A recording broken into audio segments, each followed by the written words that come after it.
Assalamualaikum warahmatullahi wabarakatuh.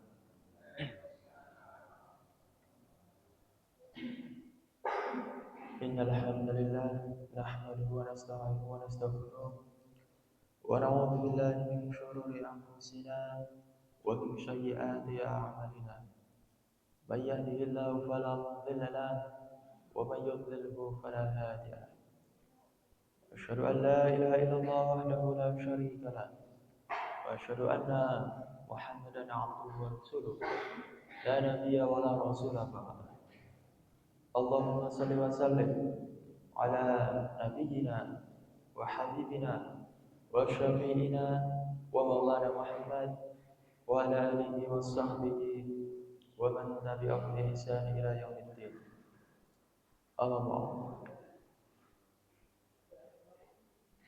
Wa qad qala Allah ta'ala fil Qur'anil Karim wa huwa asdaqul qa'ilin. A'udzu billahi minasy syaithanir rajim. يا أيها الذين آمنوا اتقوا الله حق تقاته ولا تموتن إلا وأنتم مسلمون. صدق الله العظيم. أما بعد. Ma'asyiral muslimin rahimakumullah.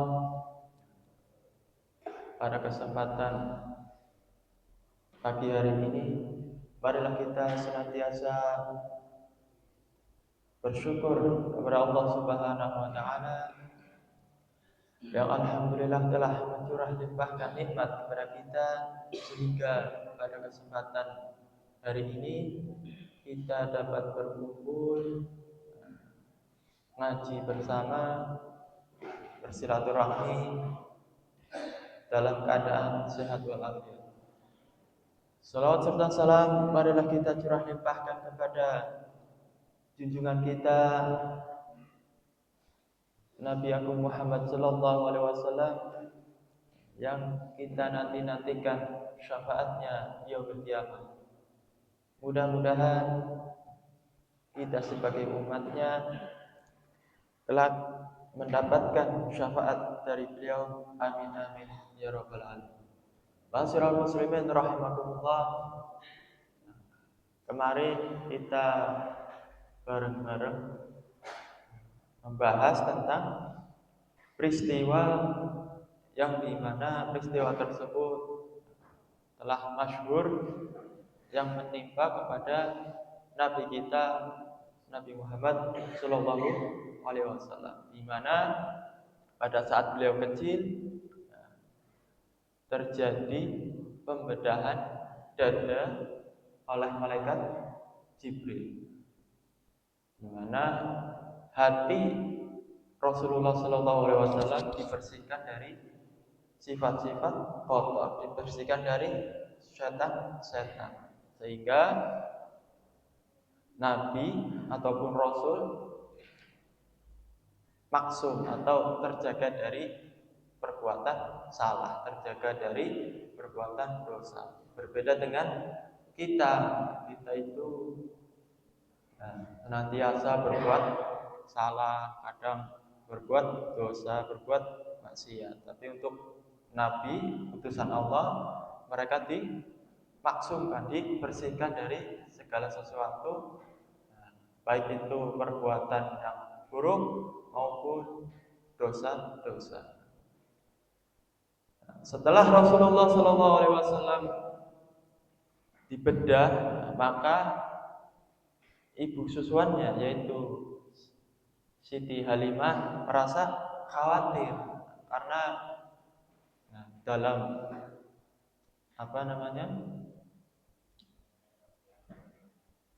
dalam susuannya maka menjadi tanggung jawab Siti Halimah.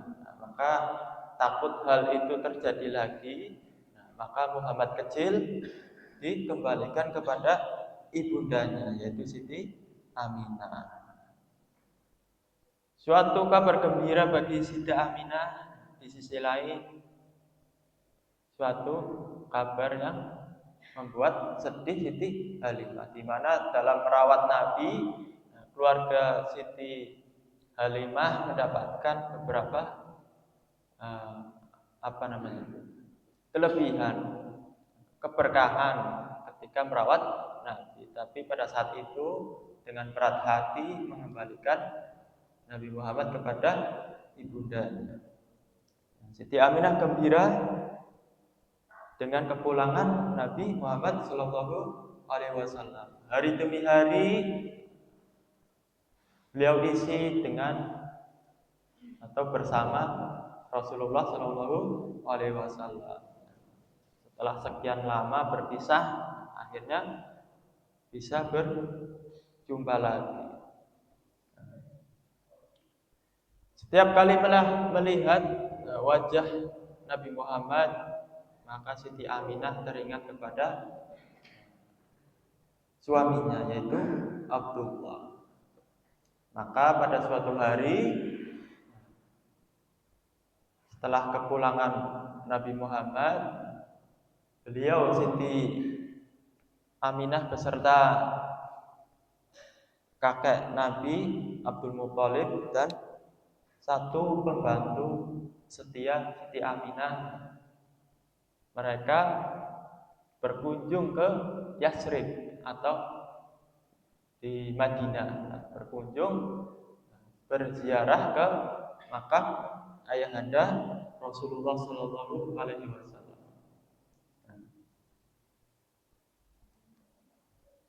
Bersama tadi Abdullah sama Ummu Aiman, itu pembantu setia Aminah. Ya, jaraknya mereka harus tempuh begitu jauh, sekitar 400 km.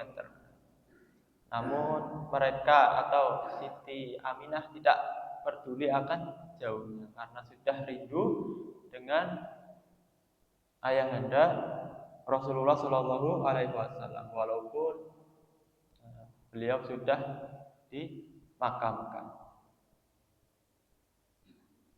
Nah, setelah melalui perjalanan yang melelahkan, maka Siti Aminah dan rombongan sampai juga di Yasrib. Dia ajak Muhammad kecil ke makam ayahandanya. Setelah sekian lama 1 bulan lebih di Madinah, maka Siti Aminah dan keluarganya mengajak Muhammad dan Abdul Muthalib kembali ke Mekah. Belum juga sampai ke Mekah, rasa sakit menimpa Siti Aminah. Pada saat itu beliau demam, makin hari bukannya sembuh tapi malah tambah parah. Maka Abdul Muthalib merasa sangat bersedih. Begitu juga dengan Nabi Muhammad Shallallahu Alaihi Wasallam akan keadaan ibundanya. Rasa sakit Aminah kian tak tertahankan, seakan-akan maut semakin mendekat.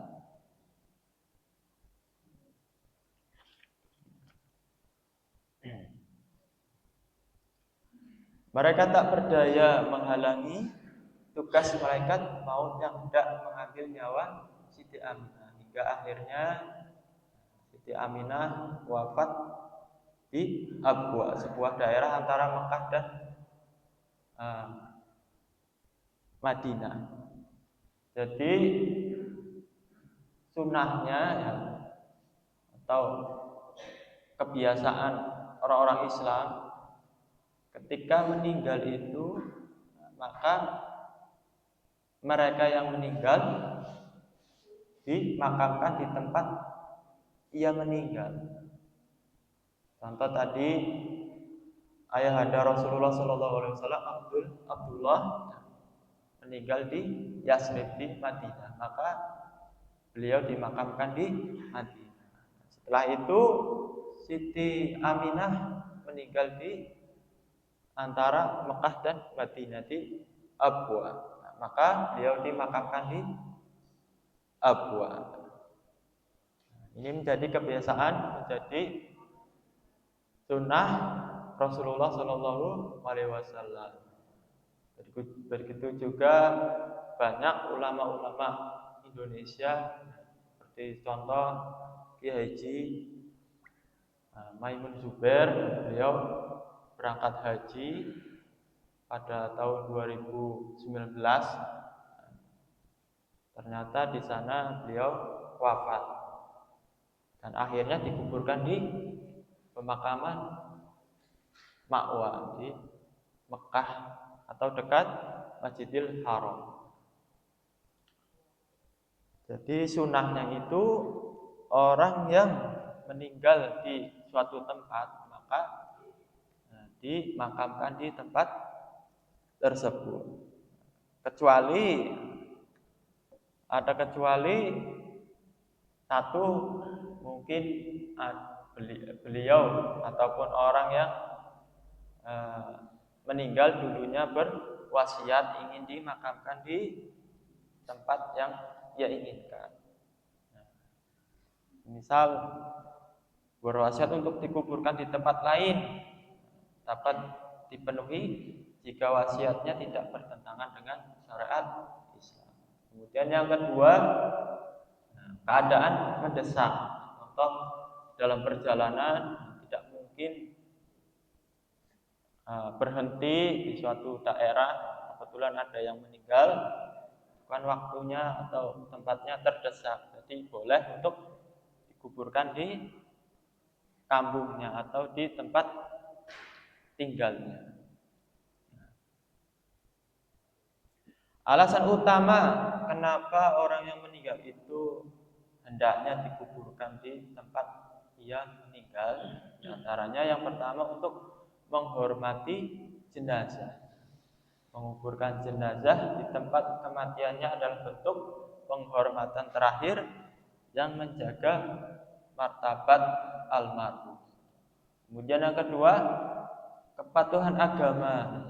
Dalam ajaran Islam disunahkan untuk segera menguburkan jenazah dan dianjurkan menguburkan di daerah tempat ia meninggal sesuai dengan kebiasaan Rasulullah Shallallahu Alaihi Wasallam.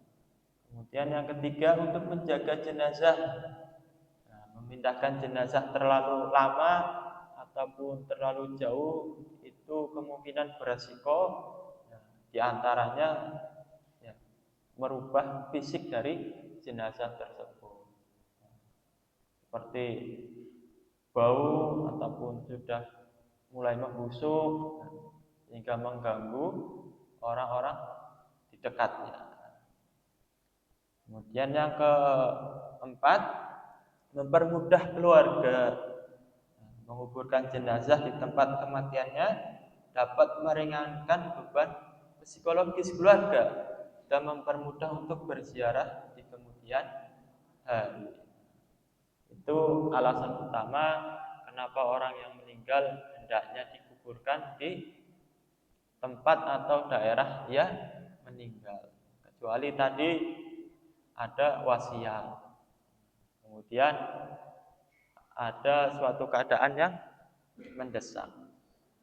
Maka Siti Aminah dalam perjalanan antara Mekah dan Madinah di daerah Abwa, beliau meninggal dunia.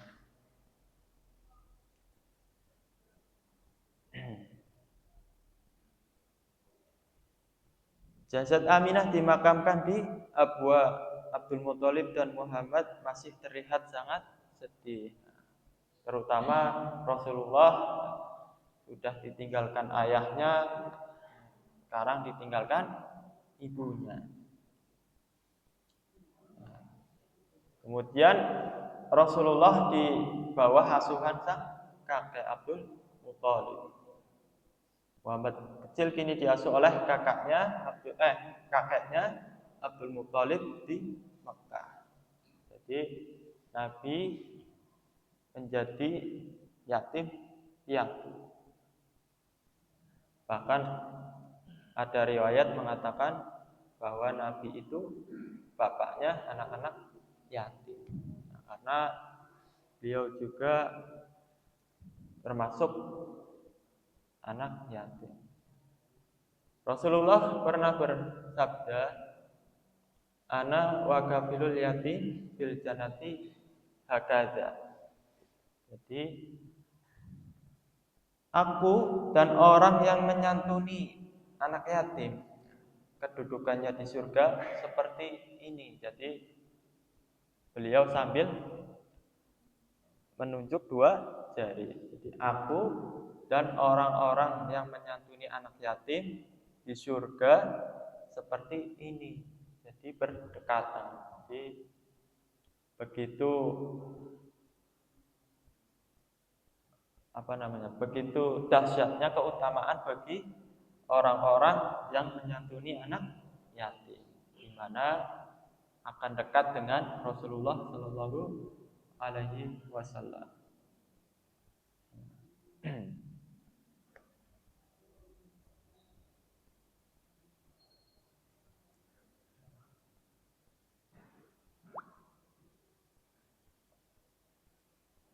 Abdul Muthalib kepada Nabi Muhammad SAW begitu menyayanginya. Beliau kadang menggendong, menciumnya di khalayak umum, dibawa ke sana kemari. Lebih dari itu, sang kakek amat mengagumi cucunya.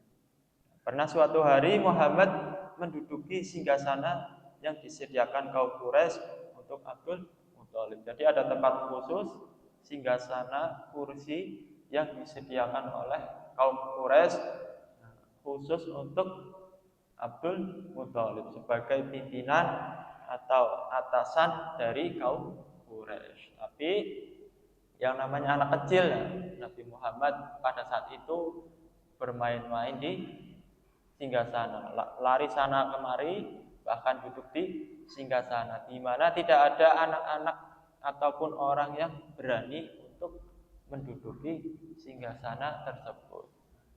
Tapi Abdul Muthalib tidak marah, justru beliau malah senang melihat tingkah Rasulullah Shallallahu Alaihi Wasallam.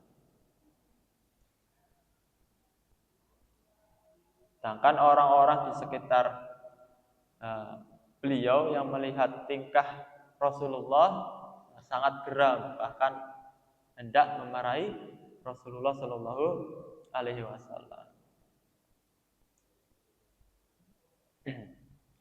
Namun kasih sayang sang kakek tak bertahan lama. Kembali Muhammad ditinggalkan oleh orang yang mencintainya. Nah, saat Muhammad berusia 8 tahun, 2 bulan dan 10 hari, sang kakek Abdul Muthalib meninggal dunia di Mekah. Muhammad bersedih, masa-masa indah bersama kakeknya hanya tinggal kenangan. Lalu ia diasuh oleh saudara ayahnya, yaitu Abu Thalib. Muhammad beruntung kasih sayang yang diberikan pamannya, yaitu Abu Thalib, tak kurang dari kasih sayang yang diberikan oleh kakeknya Abdul Muthalib. Bahkan sang paman sering memberi kasih sayang yang berlebih kepada Nabi Muhammad Sallallahu Alaihi Wasallam. Bahkan sampai beliau diangkat Nabi, diangkat Rasul, paman Nabi tetap membela Rasulullah Shallallahu Alaihi Wasallam dari orang-orang Quraisy yang pada saat itu memusuhi Rasulullah Shallallahu Alaihi Wasallam.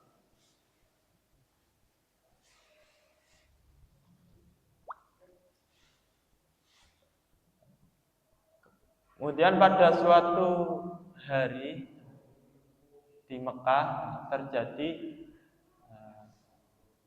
kemarau yang sangat panjang, tidak ada hujan yang sangat panjang. Lalu kaum Quraisy berbondong-bondong untuk mendatangi Abu Thalib untuk meminta bagaimana menanggapi kemarau tersebut. Mereka berkata, "Wahai Abu Thalib, lembah telah mengering airnya, kemiskinan di mana-mana. Mari kita meminta hujan." Mendengar itu, paman Muhammad SAW segera keluar untuk menemui mereka. Ia tidak sendiri, tangannya menggandeng seorang anak yang tak lain adalah Nabi Muhammad SAW. Abu Thalib memegangi Muhammad menempelkan punggungnya ke Ka'bah. Saat itu langit yang tadinya bersih, tidak ada awan, ketika datang awan yang menggumpal-gumpal. Lalu turunlah hujan dengan derasnya. Lembah-lembah dialiri air dan persawahan menjadi subur. Ibnu Asyakir meriwayatkan hadis ini dari Jalhamah bin Ar-Fathah. Tidak hanya itu, keistimewaan Muhammad yang semakin remaja, Allah Subhanahu wa taala senantiasa menurunkan berkah saat Nabi Muhammad makan bersama paman dan saudara sepupunya. Usai makan, semua merasa kenyang. Nah, berbeda dengan Nabi Muhammad tidak makan bersama mereka. Jadi orang-orang yang makan bersama Rasulullah walaupun sedikit, nah, itu mereka merasa kenyang semua. Lain halnya ketika Nabi tidak ikut serta makan bersama mereka, nah, maka mereka itu merasa lapar terus walaupun sudah makan banyak, tapi tetap merasa lapar. Nah, begitu pula saat Muhammad tidur bersama dengan anak-anak Abu Thalib, nah, ketika terbangun, mata anak Abu Thalib itu terlihat kusut dan kotor, sedangkan Nabi bangun seolah-olah matanya itu bercelak dan wajahnya tampak cerah dan segar. Jadi ketika tidur bersama anak-anak Abu Thalib, saat mereka bangun, mata mereka itu terlihat lusuh dan kotor. Tapi berbeda dengan Rasulullah Shallallahu Alaihi Wasallam. Saat beliau bangun, wajahnya terlihat cerah dan matanya sudah bercelak, kayak sudah dirapikan, kayak sudah dirawat. Itulah antara lain alasan mengapa Abu Thalib mencintai Nabi Muhammad melebihi cintanya kepada anak-anaknya sendiri. Abu Thalib memperjuangkan, membela dan berkorban demi Muhammad Sallallahu Alaihi Wasallam. Bahkan hingga Muhammad diangkat menjadi nabi, Abu Thalib terus melindungi Muhammad dari gangguan kaum Quraisy hingga akhir hayatnya. Ma'asyiral muslimin rahimakumullah, hikmah dari peristiwa tersebut bahwasanya Allah Subhanahu wa taala menghendaki Nabi Muhammad hidup sebagai yatim dan jauh dari pendidikan ayah, ibu dan kakeknya. Hal ini agar para penentang dakwah Islam tidak memiliki dalih untuk mendengungkan keraguan ke dalam hati dan pikiran manusia bahwa agama Islam hasil dari pemikiran ayah dan kakek Muhammad. Jadi dengan Nabi yatim, maka musuh-musuh Islam tidak ada dalih untuk mendengungkan keraguan ke dalam hati pikiran manusia bahwa agama Islam itu dari pemikiran ayah, ibu dan kakek Nabi. Jika saja Nabi Muhammad tidak menjadi yatim, pastilah fitnah semacam itu akan muncul. Sebab kakek Rasulullah Shallallahu Alaihi Wasallam memiliki kedudukan yang tinggi dan terhormat di tengah-tengah kaumnya. Beliau adalah penanggung jawab Ka'bah dan pelayan jamaah haji saat menunaikan ibadah haji. Kemudian keyatiman Muhammad Shallallahu Alaihi Wasallam juga menjadi cermin atau pelajaran bagi segenap anak-anak yatim di setiap zaman dan dimanapun berada, agar mereka mengetahui bahwa menjadi yatim bukanlah sebuah siksaan dan penderitaan. Menjadi yatim bukan berarti kita boleh berpangku tangan mengutuki nasib serta mengharap belas kasih orang lain. Itulah hikmah. Kemudian Allah menghendaki Rasulullah yatim, di antaranya ada yang meriwayatkan Allah itu ingin mendidik Rasulullah secara langsung melalui malaikat Jibril. Jadi, berbeda dengan anak-anak yang dalam asuhan orang tuanya mungkin manja, mungkin minta yang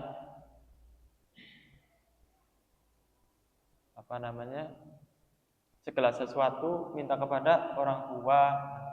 Berbeda dengan Nabi. Allah ingin mendidik pribadi Nabi secara langsung melalui malaikat Jibril. Itulah hikmah dari keyatiman Nabi Muhammad SAW. Kiranya itu saja yang dapat saya sampaikan. Kita sama-sama belajar sejarah Nabi Muhammad SAW. Mudah-mudahan bermanfaat. Kurang lebihnya mohon maaf. Billahi taufiq wal hidayah. Wassalamualaikum warahmatullahi wabarakatuh.